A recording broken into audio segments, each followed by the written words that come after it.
اعوذ باللہ من الشیطان الرجیم بسم اللہ الرحمن الرحیم۔ السلام علیکم ورحمۃ اللہ وبرکاتہ۔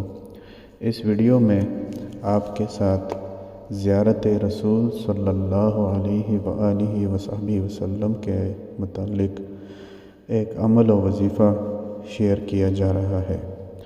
ہر مسلمان کی شعوری یا لاشعوری طور پر یہ خواہش ہوتی ہے کہ اسے اس دنیا میں سرکار دو جہاں حضرت محمد رسول اللہ صلی اللہ علیہ وآلہ وصحبہ وسلم کی زیارت ہو جائے۔ جو شخص یہ خواہش رکھتا ہو اسے چاہیے کہ بعد از نماز عشاء اول و آخر 7 مرتبہ درود پاک کے ساتھ اس اسم مبارک یا رحیمو کو 777 مرتبہ پڑھے۔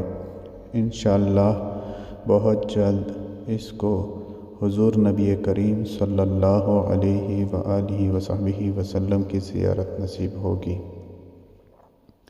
عمل کی مدت کا تعین اس لیے نہیں کیا جا سکتا کہ حضور نبی پاک صلی اللہ علیہ وآلہ وصحبہ وسلم کسی مدت کے پابند نہیں ہیں۔ جب ان کا دل چاہے اور جب ان کو کسی پر رحم آئے تو وہ اسے اپنی زیارت سے مشرف کر سکتے ہیں۔ میری اپنی رائے اور مشاہدہ یہ ہے کہ انسان جو کہ یہ عمل کر رہا ہے مہینوں انتظار نہیں کرنا پڑتا۔ بمطابق طلب حضور نبی کریم صلی اللہ علیہ وآلہ وسلم کی زیارت نصیب ہو جاتی ہے انشاءاللہ العزیز۔